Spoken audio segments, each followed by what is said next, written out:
चिदात्मकं सुखात्मकं परं पदं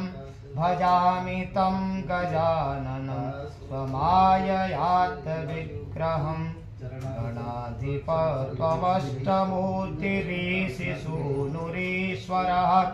त्वमम्बरं च सम्बरं धनञ्जयः प्रभञ्जनः त्वमेव दीक्षितः क्षितिर्निशाकरः प्रभाकरः चराचर प्रचार हेतुरन्तराय शान्तिकृत् अनेकदन्तमालनीलमेकदन्तसुन्दरं गजाननं नुमो गजाननामृताब्धिमन्दिरं समस्तवेदवादसत्कलाकलापमन्दिरं महान्तराय दुस्तम समार्कमाश्रितोदरं सरत्नहेमघण्टिकानिनादनूपुरस्वने मृदङ्गतालनादभेदसाधनानुरूपतः धिमिं धिमिं ततोऽङ्गथोऽङ्गथेयितेति शप्सितो विनायकः शशाङ्कशेखराग्रितः प्रणित्यति नमामि नायकेकनायकं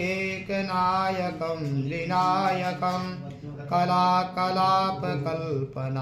निनादमादिपुरुषं गणेश्वरं गुणेश्वरं महेश्वरात्मसम्भवं स्वपादमूलसेविनाम पारवैभवप्रदं भजे प्रचण्डतुन्दिलं सनन्दसूकभूषणं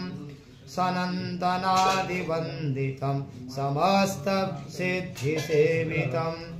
सुरासुरोधयोस्तदा जयप्रदं भयप्रदं समस्तविघ्नघातिनं स्वभक्तपक्षपातिनं कराब्जातकङ्कणपदाब्जकिङ्किणीगुणो गणेश्वरो गुणार्णवः फणीश्वराङ्गभूषणं जगत्त्रयान्तशान्तिकारकोस्तुतारको भवार्णवादनेकदुर्गृहच्चिदेकविग्रह यो भक्तिप्रवरः परावरगुरोर्स्तोत्रं गणेशाष्टकं शुद्धत्संयतचेतसा यदि पठे नित्यं श्रीधत्रिसन्ध्यं पुमान् तस्य श्रीरतुला स्वसिद्धिसहिता श्रीशारदा शारदा स्यात्तां तत्परिचारके किल तदा कहा कामनानां कथा। बोलो गणपति भगवान की।